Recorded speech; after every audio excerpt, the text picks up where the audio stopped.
Hello everyone, it's Alex here, and today I want to finally talk about this small camera that I've been using for a couple of months already. Insta360 Go3. I bought this camera by myself for my vlogging setup, and yeah, I think it's a good camera. It's a good tool, but it depends on what you need it for, so let's start with the pros. And number one is versatility. This is the main power of this camera. It feels like there are almost no scenarios in which this camera cannot be used. Makes it perfect for content creators. Even without any accessories, the camera itself is so good, and the fact that you can monitor, what's going on in a frame remotely is just something you can't really achieve with any other kind of cameras. Not because it's impossible, but because of how effortless it can be with Go3. Number two, simply, it's free frame mode. It's an amazing tool if you're filming for multiple platforms. It's really convenient. Number three, overall ergonomic. It feels quite reliable. It doesn't look cheap, nor does it look too weak. Even though it's plastic. Maybe a bit slow sometimes, but it's a smart camera. Smart things need to think, right? Number four, the angle. It's wide.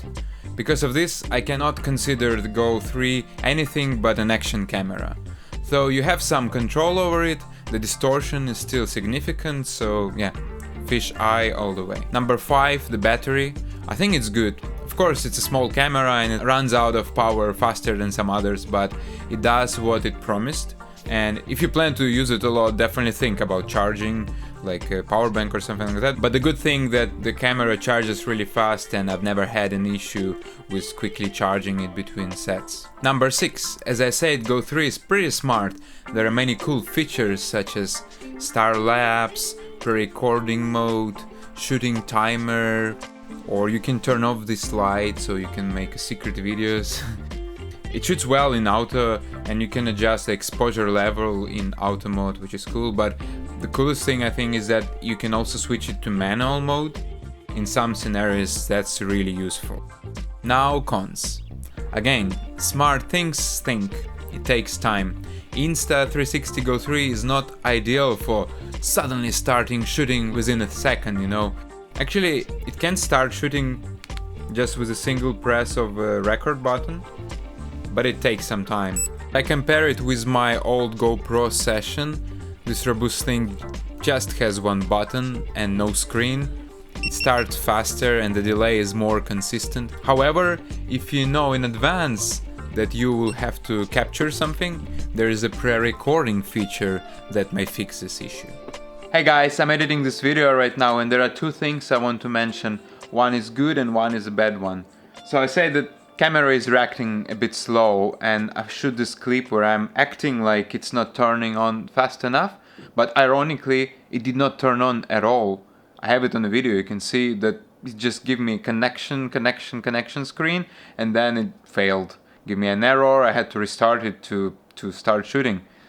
I think it only happened one time before. I use it for like 4 months, but it's something you should be aware of. If you want to make sure you didn't miss a shot, just turn on the camera beforehand. Alright, and a good thing, when I was filming in a fish tank, then I checked the clip and I've noticed that it's actually recording quite decent audio. I could hear myself talking quite clearly. It's pretty cool, I think. Okay, back to the video. Next issue, free frame and software. It may come as a surprise for some people that this camera needs software. You can't use clips shot in free frame or like time-lapse mode without processing them through the Insta360 software on your laptop or on your phone. It's not terrible, the software works smoothly most of the time, but it is an additional step to your workflow, and yeah, it will take some time to learn how to use it. If you work with a lot of footage, you will need to think it out. Next problem, the Action Pod is not waterproof. Action Pod is this charging case with a screen to which Go3 itself is attached, and a magnet. The camera itself is waterproof, there seem to be no issues, but if you are in the swimming pool or the sea, you cannot take Action Pod to monitor or check the clips. Even if you bring the case, but Go3 is not inside, you can't review clips. According to the manual, the The camera must be fully dried before one puts it back into the action pod. And if it was in the salty water, you also have to let it rest in the tap water for like 10 minutes before drying. I guess the solution is to buy a diving case for this whole thing. And here is why I started to complain about action pod not being waterproof. Several times when I used Go3 without the pod, some clips that I shot in 2.7K had problems with the orientation. To be honest, I don't understand why. Even just last week I had the camera on my chest. I recorded some clips during the hike. They were all horizontal, but one was vertical. Even so, I didn't move the camera, just at all. One may say that free frame mode is the solution to this problem, but you cannot shoot 2.7K in free frame mode. It only gives you 1440. What I always doing, I'm trying to check if it's shooting right with action pod remotely, and you know, it's not always easy to do that, especially on a hike. It may happen, I don't know how to fix it yet. Not very cool. Another issue is weak performance in the low light settings. Footage becomes really grainy, there is not much you can do with it. Frankly, most of the time it feels like in the low light settings smartphone would do a better job, and stabilization doesn't work well in such conditions either, it becomes shaky and strange. Also, speaking of light, you might want to consider buying an ND filter for very sunny weather. Unfortunately, I learned it from my own experience. Yeah, another thing related to the light that I've noticed. I took Go3 to my daughter's swimming class in well-lit space, but the camera messed up the shutter speed settings because it was in auto, and I lost around 30% of the clips that I could use because of the flicker. I think setting limitations on shutter speed could help me to avoid it, but I used my GoPro in the same place before, same swimming pool, and this one didn't have this problem. So, is it worth it? As I say, it depends. If you just need a robust action camera that won't consume a lot of your time, I think that's not Insta360 Go3. Its vast functionality makes it slower and more complicated to use.